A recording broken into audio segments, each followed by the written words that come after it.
আজ 15ই আগস্ট স্বাধীনতা দিবস চতুর্দিকে সাড়ম্বরে পালিত হচ্ছে। কিন্তু জানেন কি, এই 15ই আগস্টে আরো দুজন মনীষীকে আমাদের স্মরণ করা উচিত। কাদের কথা? বাঙালি আপনি যদি হন, অবশ্যই আজকের এই পর্বটা দেখতে থাকুন। ঘটনার সূত্রপাত হয়েছিল 1757 সালের 23শে জুন পলাশীর যুদ্ধে। সিরাজউদ্দৌলা, বাংলার শেষ নবাব, তার পতন হয়েছিল।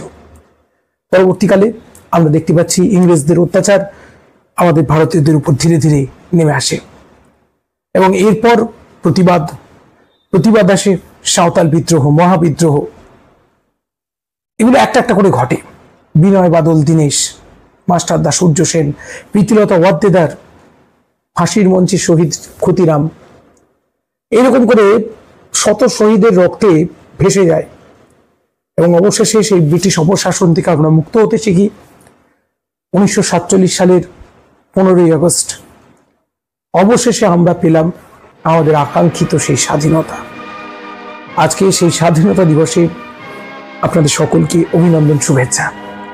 এই স্বাধীনতা দিবসের আড়ালে 15ই আগস্টের আরেকটি গুরুত্ব নিয়ে আজকে দু চার কথা বলা। জানেন কি, এই 15ই আগস্টে আরো দুজন মহাপুরুষের নাম বলতেই হবে এবং একটা ভিন্ন ঘটনা আছে। 1886 সনের 15ই আগস্ট মধ্যরাতে দেহত্যাগ করেছিলেন শ্রীরামকৃষ্ণ পরমহংসদেব।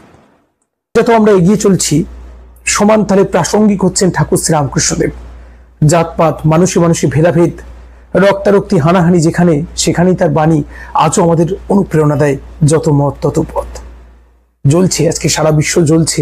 কদিন আগেই বাংলাদেশের অসহনীয় পরিস্থিতি যেন এই সব মহাপুরুষের বার্তা আমাদেরকে আরো বেশি প্রয়োজনীয়তা আমাদের আরো বেশি জানিয়ে দেয়। সেই ঠাকুর শ্রীরামকৃষ্ণ সমন্বয়, যুগ সমন্বয় এবং যুগ প্রয়োজনীয় ধর্মের অনুসন্ধান যিনি দিয়েছিলেন, ঠাকুর শ্রীরামকৃষ্ণের মহাপ্রয়াণ তিথি। আরেকজনের কথা বলতে হয়, শ্রী অরবিন্দ ঘোষ, হুগলির কোন্নগরের বিখ্যাত ঘোষ পরিবারের সন্তান। শিক্ষায় দীক্ষায় উন্নতি, তখন দেশের জন্য আন্দোলন চলছে। অরবিন্দ ঘোষ জড়িয়ে পড়লেন প্রত্যক্ষ সংঘাতে। অনুশীলন সমিতিতে যোগ দিলেন। ইংরেজদের বিরুদ্ধে লড়াই করা, প্রত্যক্ষভাবে, কখনো বোমা ফেলা, এই ধরনের কাজকর্মের মধ্যে জড়িয়ে গিয়েছিলেন। মামলা হলো বিখ্যাত আলিপুর ষড়যন্ত্র মামলা, সকলে জানেন। অরবিন্দ ঘোষকে অ্যারেস্ট ওয়ারেন্ট করা হলো। তিনি পালিয়ে বেড়াতে থাকলেন অথবা কারাবন্দী হলেন। এই কারারুদ্ধ অবস্থায় তার একটা অদ্ভুত ভাবান্তর দেখা গেল। পরবর্তীতে তিনি মুক্ত হলেন, কিন্তু তার অদ্ভুত একটা চেঞ্জ দেখা গেল। এই বাহ্যিক আন্দোলন, এই যে ব্যাপারগুলো রয়েছে, তিনি অনুভব করলেন একটা মানুষকে ভেতর থেকে তার অন্তর্নিহিত চেঞ্জ দরকার। স্বাধীনতা বাইরের স্বাধীনতার সঙ্গে অন্তরের স্বাধীনতা দরকার।